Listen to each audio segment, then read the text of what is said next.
Well, let's see what I got this Christmas.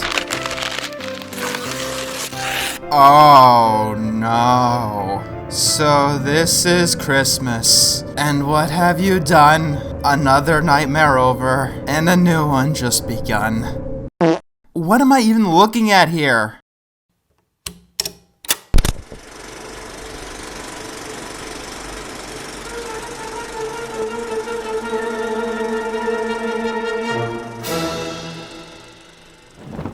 This is a TV movie thing called Rapsittie Street Kids Believe in Santa, and just watching it was an entirely new experience for me. Yes, even after watching Dorby's. This came out 4 years later and it looks even worse than Dorby's. I wasn't aware that was possible. Rapsittie Street Kids aired once back in 2002 on the WB. And then, as soon as it aired, it disappeared for 13 years. Then, like a horror movie villain, it came back in the late 2015 to terrorize the world once again. And we're gonna watch it together. Because that's what you do on Christmas. You spend time together, and I am not watching this thing alone.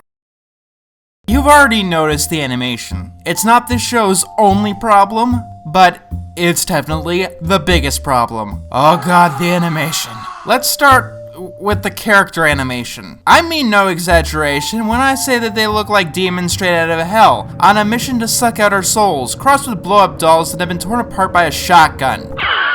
What was this animated on? My calculator? The characters look so bad, you might be reviling in horror so much that you wouldn't even notice the more minor problems with them. Our main characters are supposed to be kids. They might be 7, 8, 10, 12, I don't really know. Except for one of the main character's little siblings, they all look like teenagers. The basic proportions are wrong. Whenever the characters talk, they move around their necks like they're broken. Whenever they laugh, it looks like they're having a seizure. There are large portions of the show when the characters are talking, but not even moving.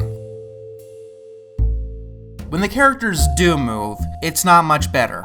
Look at how he walks in this scene right here. His feet constantly push down past what should be the ground, but his feet don't change shape in any way whatsoever. If this was better animated, it would give the appearance that he's hovering above the ground. And this happens a lot. It's how all of the characters walk. Now, actually connecting feet to the ground is really difficult in animation, because the feet do have to constantly keep changing. So, do you know what people who actually know what they're doing do? They keep the camera above feet to make things easier on them and help it look more fluid. And that's ignoring all of the other issues with the animation. Look at this image. It is absolutely beautiful. First of all, it looks like they made all of the sparse snow with the spray paint tool in Microsoft Paint. The lake in the background, that looks like it's raised above the ground. They have about 3 JPEGs of the same tree that they've copied and pasted a bunch of times. The green house there is at an impossible angle. It makes it look like the back half of it is higher than the rest of the house, or it's cardboard and it's gonna fall over. Any object at an angle has the same effect. The bus is oddly and unnaturally shiny, making me think that they stole an asset from somewhere else, because it just doesn't look like it belongs in this cartoon at all. It's not cohesive to the style. When you do see trees, they're clearly just 2-dimensional pictures pasted onto a 3D environment. And you could say the same about pretty much everything that's not a person too, except for the houses. They're in this weird, uncanny place where it's hard to tell if they're 2D or 3D, because they somehow look like a combination of the two. Remember, this came out in 2002. CGI had already taken off at this point, and people could make something that looked decent. Jimmy Neutron aired the exact same year, and that looked fine. Hell, that old Donkey Kong cartoon looked better than this. But maybe there's a good and charming story hidden behind all of this. Let's take a deeper look and hope for a Christmas miracle. We come across a town surrounded by mountains that look like they've been crushed, and we see some fractal design snowflakes, while most of the other snowflakes are just white dots. Okay, you've got to pick one or the other or it looks very distracting. At the very least, make them look roughly the same size. It makes it look like the fractal snowflakes are as big as plates. Then we see some credits. Now, they appear to be in the Comic Sans font, you know, like Dorby's, but actually, they went through the effort to make a font that actually has slight differences from Comic Sans. Whoa. And if you want to add some mystery to the horror of this all, North Pole Productions doesn't make animations. They make Christmas-themed fairs. And as far as I can tell, J. Rose Productions doesn't actually exist. Spooky. So we follow one specific snowflake, for some reason, and then we cut to another scene. Now, in a competent project, you're gonna be hearing me say this a lot, that snowflake would fall on the ground in the scene that we're supposed to be viewing. And as we get to the scene that we're supposed to be viewing, for some reason, we hear the sound of a clock's ticking slowing down. I really don't get it. When I first watched this, I thought that was the sound of my own clock because this is so boring and tedious that I want to blow my brains out. Also, that road looks like it just begins at a dead end 5 feet ago, because the animators don't know how to keep a horizon line clear. The entire sky should be blue. A school bell rings, despite the characters just getting out of school and not being anywhere close to it. Then immediately, our main character starts rapping. You ready, Santa Claus, to start decking the halls with gifts from my Christmas list? It is called Rapsittie Street Kids, remember? You know, Rapsittie. And as we all know, Rapsittie means a composition irregular in form and suggestive of improvisation. Give them this, they picked a very good title because apparently it also means a miscellaneous collection or a jumble. Both are perfect ways to describe this piece of shit. Okay, what the fuck? I'm assuming that the bus is the actual size of a bus, like it was in the last shot, but look at how fast that everyone is moving. It's like everyone has rockets up their asses or something, even though we just heard the sound of a clock slowing down. So they changed the camera angle and the size of everything, but they didn't consider how that would affect things in the rest of the scene. These are amateur mistakes, and yet this aired on television because potatoes. I've been told this time of year is forgiven. Give to please others, Santa, this is how I'm living. But if you kindly find the time, deliver gifts 7, 8, and 9 from my list. Ah yes, the perfect technique of telling and not showing. I see you're a master of that. If this cartoon was competent, as he spoke these things, we'd actually be seeing them. It's especially painful because these scenes look as boring as hell. First of all, only 2 houses are decorated like Christmas, and even then only slightly. This scene has next to nothing in it, and it's noticeable because they hold on it. They actually do that quite a lot, just holding on scenes to hit a time limit. Oh, and I absolutely love this trick because they figured out how hard it was to lip sync. For literally every line that Ricky sings in the song, he's facing away from the camera. I'd be angry about that, but then they decided that maybe 1 or 2 lines he should actually lip sync, and it looks like this, and I want to lie down and die. Here's another thing I noticed: repeated animation. What, did Ricky walk backwards or something? So, Ricky sees a bunch of clearly flat pictures, some of which are even uncolored, but he only has 3/4, so he can't buy any of them. 1, 2, 3, and no more. Even though Christmas is coming up, and he was just, I guess you can call it singing? You ready, Santa Claus, to start decking the halls with gifts? About how he hopes that Santa fulfills his Christmas list. So, he went to the store before knowing how much money that he had. Okay, that works. And so, Ricky walks past a house that is missing its door. I hope that they get that fixed soon. It's winter, it's snowing outside. It's fucking cold out there. And then Ricky walks, and he walks, and he walks. And why didn't they cut this shit out? Then we find out that Ricky has a teddy bear that was given to him by his deceased parent, and he wants to give it to a girl named Nicole, even though they're all kind of drawn like teenagers. I've seen that bear in my nightmares, by the way. Then we cut to... okay, what the hell? Rapsittie Street Elementary, striving for excellence, but we sure as hell can't spell it. There's 3 L's. 3. So we cut to all the kids acting like assholes. Biffy! People start throwing things, and it just looks awful. I mean, in Dorby's, when things were moving, they at least had a sense of moving naturally. I should never be able to see the directions that you fed into the computer through your animation, but that's all that I see here. And for some reason, it looks like there's 3 adults standing in the background. I think that they're supposed to be kids, but you generally don't use an hourglass figure for children. If I showed you the 2 on left out of context, after you finished screaming and the years of therapy had finally cured the nightmares, you probably think that they were a married couple or something. Then the teacher appears out of nowhere and tells them all to get ready for recess. Oh, recess? Said no kid in the history of the world. Don't worry, Ricky. Wait about a decade, and they'll get rid of recess entirely. This world. Oh my god, what the hell is wrong with that person in green? It almost looks like they forgot to add eyes to her model. Also, I love how there's a poster saying respect the earth on the background, because whoever inflicted this upon the world can't possibly have any respect for the earth. And now, because the plot just wants to stop, we get a song in the background. Bring on the cheer. Time to share all the love and joy. It actually sounds kind of nice. I can imagine the band just playing so passionately, hoping to reach out to millions and make the next You're a Mean One, Mr. Grinch. Do you think they ever watched the finished product? And it looks like those girls are having a seizure. This scene doesn't have anything to do with anything, by the way, it's just killing time. So we return back inside, and the camera pans on a kid who seems to be too young to be in this class. Then the cartoon decides he's not interesting enough to be a part of this. I don't have anything to say about the scene, I just wanted you to watch it. Sorry, nobody messes with my food and gets away with it. Aw, come on, Smithy. Didn't your mommy teach you to share? No! No! Ow! It's beautiful, isn't it? If you don't know how to animate people eating, then maybe you don't want to have eating being one of the main character's primary traits. Just a thought. Cheap is not cool, Lene. Now my gift's the best. It came from the mall. What? I understand that you don't want to say a specific store. That's fine, but the mall isn't a store. It's an assortment of all kinds of stores. Expensive ones, cheap ones, and everywhere in between. My gift's the best. It came from the mall. It's also rotten McDonald's fries that I bought 3 weeks ago. But since that McDonald's was at the mall, it's still the best gift here. Even though that rain door toy could have also been bought at the mall. You know one moral expressed in children's shows that I really fucking hate? This one. Ouch! Ow! Ow! Miss Parrington, get him away from me! Get him away from me. That means he likes you.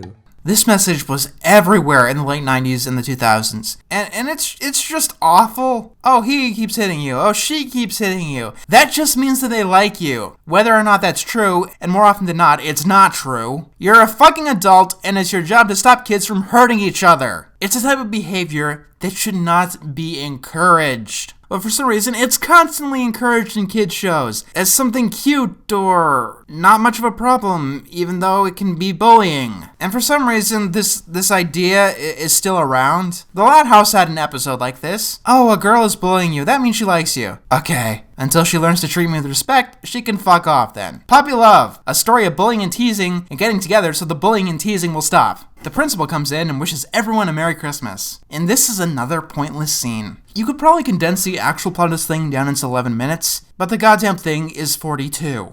Now please clean up your area before you leave. Remember, things in order teaches you good skills. I guess those skills come later. Oh, God. What is wrong with your face? Every time a character in this smiles, I go more and more insane. Outside, Ricky and Nicole talk about Santa Claus. Does Santa shop at the mall? What? Does Santa shop at the mall? I'm gonna say yes. So Ricky presents Nicole with the teddy bear, and she yells at Ricky. Merry Christmas, Nicole. Have you lost your mind? Oh, don't be sad, Ricky. Didn't you hear? If someone treats you like shit, it just means they like you. They just don't know it yet. Then we cut to... Oh, you like this stuff, Nicole. Of course. It's sold in the malls. If you like the mall so fucking much, why don't you just live there? For the love of all things Christmas, what isn't sold at the mall? Anyway, Nicole keeps making fun of Ricky. Wow, she must really, really be into him. That's the way this works, right? After all, that's what we learned from Miss Teacher Person. And now, we meet the grandmother. Now, reports say that she had a real script and everything that had, like actual words on it. But this is what she actually sounds like in the cartoon. And she sounds like that throughout the entire film, and there's absolutely no explanation for it. Anyway, Ricky is writing a letter to Santa by candlelight in the daytime for some reason, and he writes about the bear and how he got it. My special bear that Mama gave me before the angels took her. On the way to the mailbox, the letter, I guess, slips out of his hand. And wow, this animation is just so bad. It's weird how Ricky doesn't even notice it, even though he seemed oddly preoccupied by the snowflake in the beginning, which is animated in exactly the same way. A girl asks Nicole what she thinks Santa will bring her for Christmas. What do you think Santa will bring you this year? Then Nicole has a seizure. And says she doesn't believe in Santa Claus, basically to be stuck up and superior. Then we immediately cut to Nicole's mother, saying that she's the best kid in the world. You know I'm the bestest kid in the world, Mommy. I know you are. And, oh my god, look at the mother's clothing. Either she's wearing a jumpsuit that's nearly impossible to put on, or they legitimately forgot to texture it. Nicole teleports to a room and we have a musical number. Look at me, look and you'll see. Here's a strange complaint. The camera work here is especially awful. It looks like a toddler is playing with a button that randomly switches cameras between 5 awkward angles. One of those is even at Nicole's back for some reason. So Nicole starts, I call it dancing, but it looks more like an aerobic workout. This song is pretty forgettable. With actual, animation, it might actually be something. I could imagine some really good visuals to go with this, but instead we just have Nicole standing there talking to a mirror while her lips open and close, not even really trying to match the music. Then we cut to the other girl. She seems to be having doubts if there is a Santa Claus. Well, there must be a Santa Claus. Oh, Nicole seems sure that there isn't. And then we cut back to Nicole because, story flow? What's that? Then Nicole goes outside and opens up a letter not addressed to her. Invading your privacy and opening letters that you're sending out? Remember, according to Miss Teacher Person, that means that she likes you. Oh, by the way, she actually likes Ricky now. Oh no, Ricky. What have I done? Did I miss something? Nicole was an asshole, then she sang a song about how good of a kid she was, but didn't actually do anything, and then magically she became good. That's not how character development works. Christmas. I'd say that I don't get this, but I think that I do. Let me guess, here's how the story goes. Late one night, you were flipping through the channels, and then you watched King of the Hill. You saw this character called Boomhauer, and you liked it so much, you decided to steal the whole fucking joke. I mean, I could go boom, boom, just like that.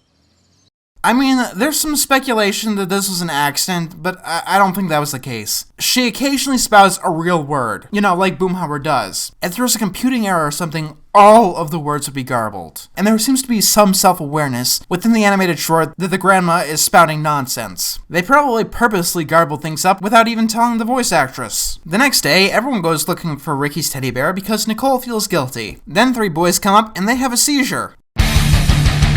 Why is there a blur effect on the dumpster? This scene just goes on and it doesn't really add anything. Then they go in the basement and some more nothing happens. I love creeping out creepy girls. Well, the cartoon decides to play Hell's version of Peekaboo, but nothing of substance happens. They decide to go to the junkyard, which rendered the basement scene entirely pointless. The bullies watch the kids dig through the junkyard to find the teddy bear, and the kids alert some guard dogs. And we got another one of the most beautifully bad animated sequences that I've ever seen. Sandwich Kid throws a sandwich, and it lands on one of the bullies. It's not cool. The dogs chase them away.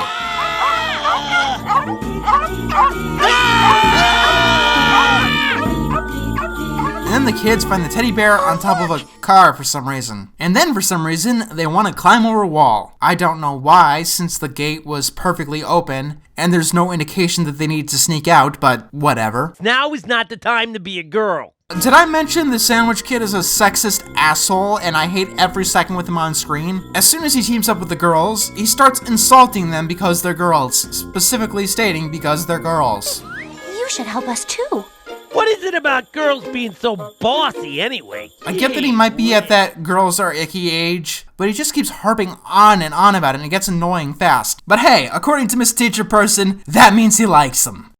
Nicole tries to give the teddy bear back to Ricky, but he doesn't want it because of friendship and the true meaning of Christmas. Nicole, this was a gift for you. But doesn't it mean a lot to you? Yes, and so does friendship. Wait a minute, wasn't this special called Believe in Santa? I mean, one of the side characters questions it for a couple of seconds, and it has a total of like 2 minutes of it in the entire animation. But most of this Christmas special doesn't have anything to do with Santa at all. Speaking of that, we cut to their house for some reason, and they talk about Christmas memories, and how the little sister wants a pony. I want a pony for Christmas. Santa can just put it in the backyard and tie it to the apple tree, okay? Honestly, I seriously do think that this minor subplot was only added because they realized that the title of the short was the only thing in the entire animation that looked halfway decent, and they just didn't want to dump it. And then we get another song. Daddy, will you try and help me understand? Daddy, are you sure that he's a special man? It It actually sounds kind of nice. Like Dorby's, this also has a pretty good soundtrack. Unfortunately, it also suffers the same problem as Nicole's song, where they move the camera around randomly as a substitute for actual animation. And then the girl teleports into her bed. By the time I got out of the mall... Oh my god! Shut the fuck up about the mall! You know what I'm gonna do? I'm gonna find a way to get the damn mall condemned! Then maybe we'll get a fucking point to your lives! Nicole gets a video box and then gives it to Ricky because... Santa made a terrible mistake. He sent this present to the wrong house. So I ran over here as fast as I could. Wait, isn't regifting kinda frowned upon? And the little girl gets a pony because her family is rich apparently. Can I go home now? You know what? Fuck it! Fuck it! I'm going home!